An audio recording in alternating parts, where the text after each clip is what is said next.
Oye, cabrón, estoy aquí hoy para hablarnos sobre la revolución. Mi nombre es Revolucionário Marques. Rapaziada, ó, hoje nós temos aí mais um livro de recomendação no meu quadro Minha Biblioteca. Hoje eu tô aqui no escritório e eu resolvi trazer um livro para vocês que com certeza vai gerar polêmica. Na realidade, nos últimos dias, as minhas páginas estão gerando uma polêmica danada, porque eu estou falando sobre alguns assuntos aí que costumam convulsionar a galera e algumas pessoas se sentem no direito de falarem assim: Pablo, você tem que falar só sobre português e de resto tem que ficar quieto. E o que é que eu digo para essa galera? Foda-se. Tá? Por quê?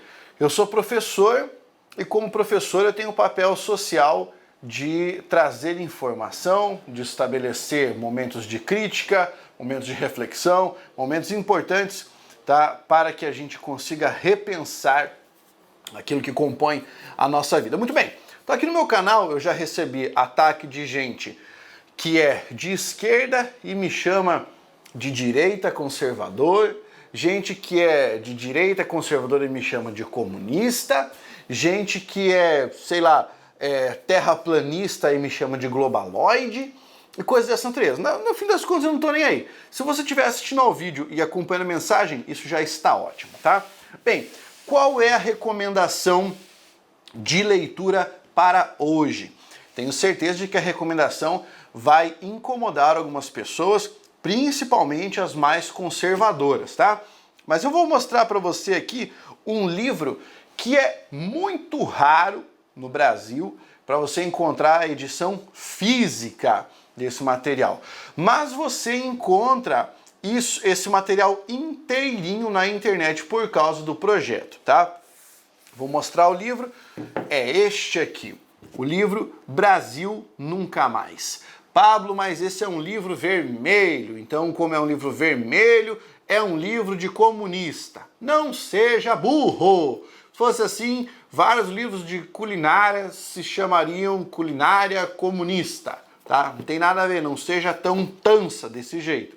Bem, o que acontece? Este livro aqui, tá? Ele é o resultado de um projeto encabeçado pelo Dom Paulo Evaristo, né, o cardeal Arnes. Depois que finalizou o período do regime militar no Brasil, nós tivemos ali um projeto Brasil Nunca Mais, que foi uma reunião de diversas pessoas que estiveram envolvidas no período do regime militar, que resolveram trabalhar com a pesquisa historiográfica dessa época e revisar os documentos que fizeram parte desse momento da história. Então nós temos lá muitos arquivos de interrogatórios, muitos arquivos de pessoas que foram presas, pessoas que declaram que foram perseguidas durante o período militar. E todos esses documentos, mais de 15 mil documentos, foram reunidos, analisados e as partes principais foram extraídas para este livro, tá? Como falei, vocês encontram isso na internet. Inclusive, vocês conseguem encontrar algumas partes importantes, como fotos e alguns vídeos da época, certo? Para que serve este livro aqui? Sabe aquela pessoa que está discutindo com você na internet e fala assim: cara, no Brasil nunca houve tortura, mostra para mim uma pessoa que foi torturada. Aí você pega esse livro, faz um rolinho e bate na cabeça de quem te falou esse negócio, tá? Porque este livro traz um dossiê completo a respeito das práticas de tortura que eram realizadas no Brasil, tá? Então, olha só, eu vou ler alguns trechos aqui para você saber do que eu tô falando, tá? Então, aqui, a primeira parte do livro, né, na orelha aqui do livro, você tem o seguinte: a tortura é o crime mais cruel e bárbaro contra a pessoa humana. Tradicionalmente se argumentou que a tortura era um meio de forçar as pessoas a falarem a verdade. A realidade de hoje, porém, mostra que, com os sofisticadíssimos instrumentos de tortura, não somente física, mas mental também, é possível dobrar o espírito das pessoas e fazê-las admitir tudo quanto for sugerido pelo torturador. Esta é a própria negação da identidade humana, legada por Deus, e contraria a vontade do nosso Criador. O que é especialmente intolerável nos dias de hoje é que, justamente quando a maioria dos povos subscreve o reconhecimento e da defesa dos direitos humanos e a dignidade do ser humano, esses direitos estão sendo mais flagrantemente suprimidos e violados no mundo inteiro. Isso aqui é uma parte da orelha do livro, né? Um prefáciozinho ali. Quem escreveu isso foi o Philip Potter, beleza? O Philip Potter. E você vai notar que tudo que está aqui vai ser narrado com o subterfúgio de que era algo para proteger a segurança nacional. Bem, o que você encontra neste livro aqui? Deixa eu falar para você. Ó, um sumário, tá? No sumário você tem a primeira parte: castigo cruel, desumano e degradante. Nessa primeira parte, aulas de tortura, os presos cobaias. 2. Modos e instrumentos de tortura. Daí tem aqui uma descrição sobre pau de arara, choque elétrico, pimentinha, afogamento, cadeira do dragão de São Paulo, cadeira do dragão do Rio de Janeiro, geladeira, insetos e animais, produtos químicos, lesões físicas, outros modos e instrumentos de tortura, tortura em crianças, mulheres e gestantes, menores torturados, mulheres torturadas, gravidez e abortos. Isso na primeira parte do livro. São 48 páginas em que há este relato. Segunda parte: o sistema repressivo, a origem do regime militar no Brasil, a consolidação do Estado autoritário, a montagem do aparelho repressivo e suas leis, como eram efetuadas as prisões, a apresentação espontânea à justiça, roubo e extorsão. Daí nós temos aqui repressão contra tudo e contra todos. Aí nós temos aqui, ó, uma parte bem longa que fala sobre as organizações de esquerda, o Partido Comunista Brasileiro, as dissidências armadas, Partido Comunista do Brasil, a Ação Popular, a POLOP, os grupos trotskistas, as organizações vinculadas ao nacionalismo revolucionário, setores sociais, militares, sindicalistas, estudantes, políticos, jornalistas, religiosos, atividades visadas, vínculos com o governo constitucional deposto, propaganda subversiva, crítica à autoridade. Você tem aqui uma parte sobre a subversão do direito, um regime marcado por marcas de tortura, os limites extremos da tortura e os anexos que estão aqui. Nesses anexos você tem sigla, como a tortura evoluiu na história, desaparecidos políticos desde 64, declaração sobre tortura e a convenção contra a tortura. Esse é um documento histórico, tá? Esse é um documento histórico.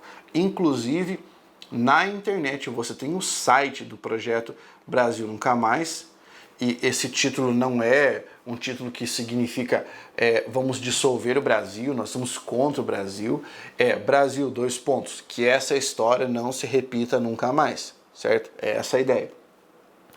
E quando você lê, você começa a entender o que aconteceu com essas pessoas e o porquê disso ser tão revoltante. Eu vou dizer para você de quando é este livro, tá? Este livro foi publicado, este que eu tenho aqui, em 1986, um ano antes de eu nascer, tá? Então, esse trabalho tem 34 anos, neste momento em que eu gravo o vídeo, tá? Então, só para você saber que isso não tem nada a ver com a posição política de alguém hoje, as pessoas vão atacar aqui, vão dizer, Pablo, você está contra o governo. Não estou contra nada, eu estou aqui trazendo a sugestão de um livro com um relato histórico muito pungente. Eu vou ler um trecho para você, tá? Desse relato aqui, que no meu livro está na página 39. Vamos lá. Havia também em seu cubículo, a lhe fazer companhia, uma jiboia de nome Miriam. Lá existe uma cobra de cerca de 2 metros, a qual foi colocada junto com o acusado, em uma sala de 2 metros por 2 noites. Ao retornar à sala de torturas, foi colocada no chão com um jacaré sobre seu corpo nu. Apesar de estar grávida na ocasião e disto ter ciência, seus torturadores, ficou vários dias sem qualquer alimentação. As pessoas que procediam os interrogatórios soltavam cães e cobras para cima da interrogada. Foi transferida para o DOI da B Mesquita, onde foi submetida a torturas com choque, drogas, sevícias sexuais, exposição de cobras e baratas, que essas torturas eram efetuadas pelos próprios oficiais. A interroganda quer ainda declarar que durante a primeira fase do interrogatório foram colocadas baratas sobre seu corpo e introduzida uma no seu ânus. Aqui é a parte sobre insetos e animais. A outra parte aqui é sobre produtos químicos. Então esse que começa as frases que são declarações, né? Fulano declara que, e aqui eles extraem as declarações. Que levou ainda um soro pentatotal, substância que faz a pessoa falar em estado de sonolência. Havendo inclusive sido jogada uma substância em seu rosto que entende ser ácido, que a fez inchar. Torturas constantes de choques elétricos em várias partes do corpo, inclusive nos órgãos genitais. E injeção de éter, inclusive com borrifos nos olhos. Queia de 14 para 15. Tomou uma injeção de soro da verdade pentatotal. Bem, eu só vou ler esse trecho aqui, né? Mas há diversas outras passagens. Este aqui é um livro, um documento histórico, certo? Que assim que você termina de ler, você fica um pouco enojado. Enquanto você está lendo, você fica um pouco enojado. Principalmente quando você ouve alguém falar que defende tortura ou defende uma forma de regime, uma forma repressiva de regime, certo? As pessoas costumam falar algumas abobrinhas, principalmente porque ou não vivenciaram uma experiência ou sequer leram a respeito dela, certo? Vale muito a pena você ler, procure este livro porque ele está inteiro na internet, beleza? E fica aqui o meu compromisso de, na próxima recomendação, trazer um livro que possa agradar a outra parte da galera que certamente vai vir aqui xingar muito, vai xingar muito no Twitter, beleza? Se você curtiu, faça a sua inscrição no canal e até a próxima. Força, guerreiro!